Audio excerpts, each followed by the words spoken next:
Israel और Iran के बीच चल रहे संघर्ष में 16 जून 2025 को एक महत्वपूर्ण घटना घटी, जब इजरायली सेना ने तेहरान स्थित ईरान के सरकारी टीवी चैनल IRIV की बिल्डिंग पर मिसाइल से हमला कर दिया। यह हमला उस समय हुआ जब एंकर सहर इमामी लाइव न्यूज बुलेटिन पढ़ रही थी। मिसाइल के हमले से स्टूडियो में अफरा तफरी का माहौल मच गया और एंकर अपनी सीट छोड़कर सुरक्षित स्थान की ओर दौड़ पड़ी। इस वीडियो में साफ तौर पर यह देखा जा रहा है कि किस तरीके से ये हमला हुआ। इस वीडियो का घटना का पूरा वीडियो भी सोशल मीडिया पर खूब तेजी से वायरल हो रहा है, जिसमें बैकग्राउंड में अल्लाह अकबर के नारे भी सुनाई दे रहे हैं। यह हमला इजराइल का ऑपरेशन राइजिंग लायन का हिस्सा है, जिसमें 13 जून को इजरायली वायुसेना ने ईरान के अलग अलग सैन्य और परमाणु स्थलों पर हमले किए थे। इन हमलों में ईरान के कई उच्च पदस्थ सैन्य अधिकारी और वैज्ञानिक मारे गए थे। इसके बाद ईरान ने इजराइल के तेल अवीव और यरूशलेम के बैलिस्टिक मिसाइलों से जवाबी हमला किया था, जिससे इजराइल के 24 नागरिकों की मौत हुई थी। इसके अलावा इजराइल ने ईरान के सरकारी टीवी चैनल IRIV की बिल्डिंग को भी निशाना बनाया। बता दें कि मिसाइल हमले के बाद तेहरान में नागरिकों में भारी अफरा तफरी का माहौल बना हुआ है। लोग अपनी जान बचाने के लिए शहर छोड़कर सुरक्षित स्थानों पर भागने लगे हैं। तेहरान से बाहर निकलने वाले कई हाईवे पर भी भारी जाम लगा हुआ है।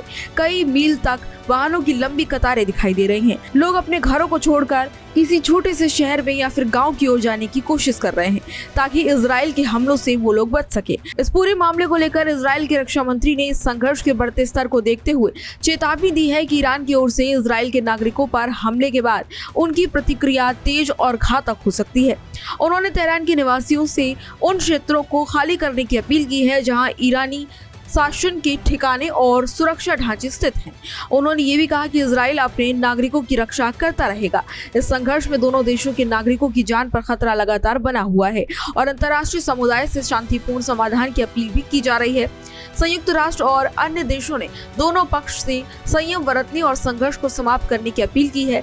इसी बीच अमेरिकी राष्ट्रपति डोनाल्ड ट्रंप ने तेहरान में रह रहे नागरिकों से तत्काल शहर छोड़ने की अपील की है। उन्होंने कहा कि स्थिति गंभीर है और नागरिकों को अपनी सुरक्षा के लिए तुरंत कदम उठाने चाहिए।